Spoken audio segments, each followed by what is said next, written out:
What do we think about the popular reaction to Waterloo? I've personally been quite surprised. While there has been celebration, it's been a lot more muted than at previous Wellington victories. For example, Salamanca or Victoria. Well, the circumstances are very different from the Peninsular victories, largely due to geography. During the Peninsular War, the papers would have been weeks for certain news, which led to a rife culture of rumour and counter-rumour. With Waterloo, news was spreading in London by the 20th. We must be fair here, though. We must not forget that crowds did follow the captured French eagles as they were carried through the capital, even if those crowds didn't then go on to throw stones at the windows of those who opposed war, as they'd done previously. That's true. In fact, the response has been generally more muted than one might have expected. In Paris, for example, there are rumours that the monarchists are becoming increasingly bold, but there is no means by any indication that a mass revolution will sweep Napoleon from power. But is that not surprising, given that Napoleon's plans for the 100 days have now failed so spectacularly? Actually, I have it from sources in French High Command that Napoleon can still call upon 96,000 troops posted throughout France. If he could combine these with the army in Alsace-Lorraine and with depot and National Guard troops, he could still pose a potent threat to forces advancing from Belgium. Absolutely. And in fact, some are even suggesting that it may be more prudent for Wellington and Blucher to delay the advance and allow the Austrians and Russians to finish concentrating on the Rhine, although I do imagine it will be left to Wellington's discretion to make a final decision. Of course. Now, a news viewer from Southampton asked, surely Napoleon's defeat was inevitable, given that coalition consisting of Britain, Austria, Russia and Prussia was massing against him.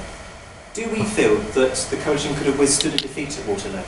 I feel it is more a question of could the political forces holding these armies together have withstood such a test of their nerve. The Prussians had already suffered yet another bloody nose at Ligny. It is hardly likely that their morale would have been high, whilst the Austrians and the Russians marching across Europe to duel with the resurgent emperor could have been defeated in turn. I think we're getting ahead of ourselves here, though. The forces opposing Napoleon were enormous. The French army at Waterloo numbered around 100,000.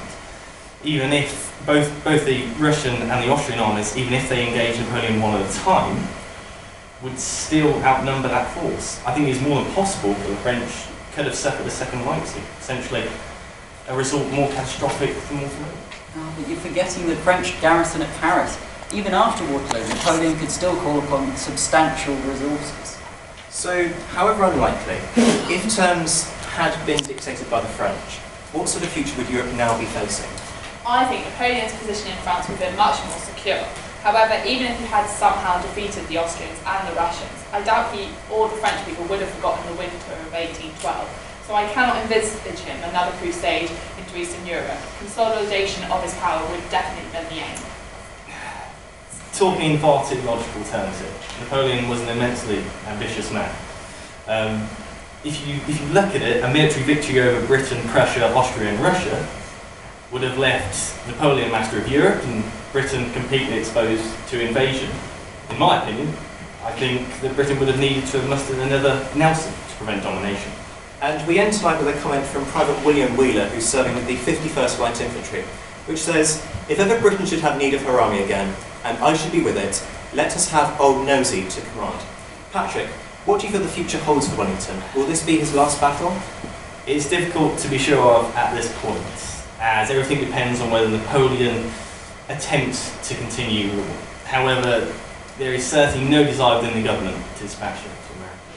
Yeah, his position in politics is difficult to predict for the coming years, but it is possible that he will occupy a prominent position in government.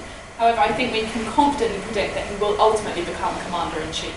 Okay, General Pearce, Poppy Wentworth, Patrick Thewlis, thank you very much for joining me. And sadly, that's all we have time for on today's show, bringing us to the end of our coverage here on BBC Battles. A big thank you to all of my guests, but most importantly, thank you for watching. Until next time, good night.